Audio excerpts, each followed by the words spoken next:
السلام علیکم ورحمۃ اللہ وبرکاتہ۔ الحمدللہ نحمدہ ونصلی ونسلم علی حبیبہ الکریم، اما بعد۔ بسم اللہ الرحمن الرحیم۔ اللہ تبارک و تعالیٰ کا شکر اور اس کا احسان ہے کہ اللہ تبارک و تعالیٰ نے ہمیں ماہ رمضان المبارک جیسا عظمت و برکت والا مہینہ عطا فرمایا ہے۔ ماہ رمضان المبارک اپنی تمام تر نعمتوں اور رحمتوں کو لٹاتا ہوا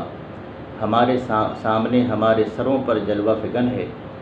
اللہ تبارک و تعالی ہم سب کو ماہ رمضان کی برکتوں سے مالا مال فرمائے۔ 2 اشرہ مکمل ہونے والا ہے اور عنقریب ماہ رمضان المبارک کے اخیر اشرے کی آمد ہونے والی ہے، جس اخیر اشرے کی فضیلت ہمارے آقا علیہ الصلوۃ والسلام نے بہت اہتمام سے فرمایا، اور حضور صلی اللہ علیہ وسلم نے فرمایا کہ اللہ تبارک و تعالیٰ نے جس شب قدر کا ذکر قرآن عظیم میں ارشاد فرمایا ہے، لیلۃ القدر خیر من الف شہر، وہ شب قدر جو ہے ماہ رمضان المبارک کے اخیر اشرے کی راتوں میں سے ایک رات ہے، اور حضور نے اس کی جانب نشاندہی فرمائی کہ ماہ رمضان المبارک کا جو اخیر اشرہ ہے اس کی 21 یا 23 یا 25 یا 27 یا 29 جو تاریخیں ہیں، ان 5 تاریخوں میں سے، ان 5 طاق راتوں میں سے کوئی ایک رات ایسی ہے جسے اللہ تبارک و تعالیٰ نے شب قدر بنائی ہے، جس شب قدر میں بے شمار لوگوں کی مغفرتیں ہوتی ہیں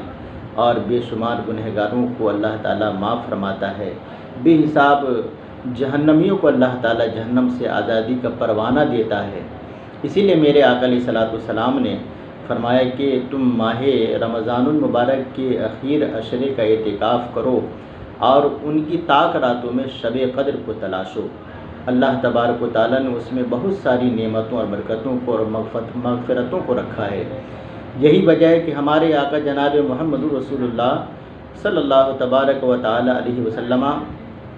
ماہ رمضان المبارک کا کبھی کبھی پورے مہینے کا اعتکاف فرماتے اور کبھی کبھی 20 دنوں کا اعتکاف فرماتے، اور اکثر و بیشتر ہمیشگی کے طور پر سرکار نے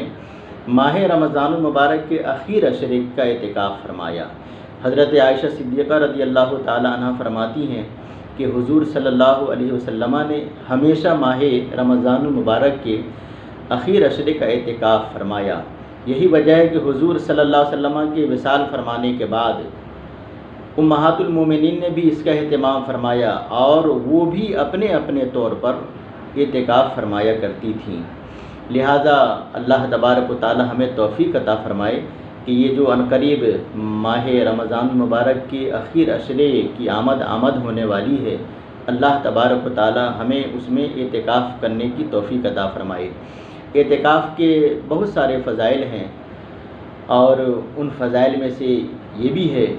کہ ہمارے آقا علیہ الصلوۃ والسلام نے ارشاد فرمایا کہ بندہ جو اعتکاف کرتا ہے، اور اعتکاف کہتے اسے ہیں کہ لوگ اپنے گھر بار کو چھوڑ کے اللہ کے گھر میں جا کے قیام پذیر ہو جاتے ہیں، گویا ایک بندہ ساری دنیا سے اپنے لو کو ہٹا کر اللہ کے گھر میں جا کے بوریا بستر جما دیتا ہے اور وہیں پڑا رہتا ہے، وہیں رہتا ہے، وہاں وہ آہ و زاری کرتا ہے، گریہ و زاری کرتا ہے، اپنے گناہوں سے توبہ کرتا ہے، اللہ تعالیٰ کی تسبیح و تہلیل بیان کرتا ہے، اس کا نام لیتا ہے۔ تو میرے آقا نے ارشاد فرمایا کہ بندہ جب اس طرح سے پورے طور پر اللہ کی جانب متوجہ ہو جاتا ہے، گویا کہ اب اللہ کے گھر میں بستر جما دیتا ہے اور وہیں پڑا رہتا ہے، تو پھر اس پہ بھی اللہ تعالیٰ کی وہ نظر رحمت ہوتی ہے، اور اسے بھی اللہ تبارک و تعالیٰ اس کی دعاؤں کو قبول فرماتا ہے، اس کے گناہوں کو معاف فرماتا ہے، اور بندہ جو بھی جائز سوال کرتا ہے اللہ تبارک و تعالیٰ اسے عطا فرماتا ہے۔ ہمارے آقا علیہ الصلوۃ والسلام کے فرمان کی روشنی میں ایک معتکف یعنی اعتکاف کرنے والا بندہ جو مسجد میں رہتا ہے، اس کی مثال فرشتوں جیسی ہوا کرتی ہے، یعنی اس کی مشابہت اللہ کے ان فرشتوں سے ہوتی ہے جن فرشتوں کو اللہ تبارک و تعالیٰ نے اپنی عبادت کے لیے پیدا فرمایا ہے، اور وہ فرشتے کبھی گناہ نہیں کرتے، اللہ کی تسبیح بیان کرتے ہیں، اس کا نام لیتے ہیں، گناہوں سے کوسوں دور رہتے ہیں۔ اسی طرح ایک بندہ جو اعتکاف کرتا ہے اور اللہ کے گھر میں پڑا رہتا ہے تو اس کی مشابہت اللہ کے فرشتے سے ہو جاتی ہے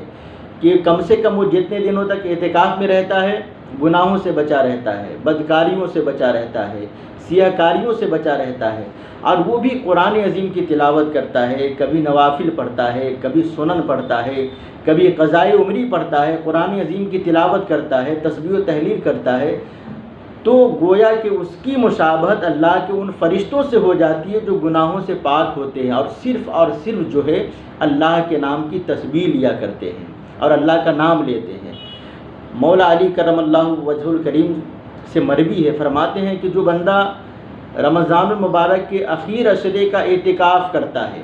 یعنی 10 دنوں کا اعتکاف کرتا ہے، تو اللہ تبارک و تعالیٰ اپنے فضل و کرم سے اسے 2 حج اور 2 عمرے کا ثواب عطا فرماتا ہے۔ یعنی جو بندہ رمضان کے اخیر عشرے کا یعنی 10 دنوں کا اعتکاف کر لے تو اللہ تبارک و تعالیٰ اسے اپنے فضل و کرم و رحم و عطا سے 2 حج اور 2 عمرے کا ثواب عطا فرماتا ہے۔ اور حضرت حسن بصری رضی اللہ تبارک و تعالیٰ عنہ سے تو یہاں تک منقول ہے کہ جو بندہ ماہ رمضان کے اخیر عشرے کا اعتکاف کرتا ہے یعنی 10 دن کا اعتکاف کرتا ہے تو اللہ تعالیٰ ہر دن اسے 1 حج کا ثواب عطا فرماتا ہے، ہر دن اسے ایک حج کا ثواب عطا فرماتا ہے۔ اور بہت ساری روایتوں میں یہ بھی ہے کہ جو بندہ اعتکاف کرتا ہے اللہ تعالیٰ اسے سارے گناہوں سے منزہ فرما دیتا ہے، اس کی مغفرت فرما دیتا ہے، اس کے گناہوں کے بدلے میں اللہ تعالیٰ نیکیاں اس کے نام اعمال میں درج فرماتا ہے۔ بندہ سویا رہتا ہے، جگہ رہتا ہے، چاہے جس عالم میں رہتا ہے وہ اعتکاف کی حالت میں اللہ تبارک و تعالیٰ اس سے نماز کا ثواب عطا فرماتا ہے۔ یعنی بندہ اعتکاف میں کیا بیٹھتا ہے بلکہ وہ اپنے لیے نیکیوں کا ذخیرہ جمع کر لیتا ہے، بھلائیوں کا ذخیرہ جمع کر لیتا ہے۔ اس لیے آئیے ہم عزم مصمم کریں کہ اللہ تبارک و تعالیٰ ہمیں وہ توفیق عطا فرمائے کہ عنقریب ماہ رمضان المبارک کے اس اخیر عشرے کی آمد ہونے والی ہے اور ہم اس میں اعتکاف کا اہتمام کریں۔ اور اعتکاف میں بیٹھنے کا اصل مقصد ہمارا یہ ہونی چاہیے کہ ہم وہ مسجد میں بیٹھ کر جو اس کی طاق راتیں ہیں یعنی اخیر عشرے کی جو 21، 23، 25، 27 اور 29 ان راتوں میں ہم شب قدر کو تلاشیں اور شب قدر میں اللہ تبارک و تعالیٰ کی بارگاہ میں جو بندہ جو بھی جائز دعائیں مانگتا ہے اللہ تبارک و تعالیٰ اس کی دعاؤں کو قبول فرماتا ہے۔ مولا تبارک و تعالیٰ ہم سب کو ماہ رمضان کی برکتوں سے مالا مال فرمائے اور بالخصوص شب قدر کا اہتمام کرنے کی توفیق عطا فرمائے۔ السلام علیکم ورحمۃ اللہ۔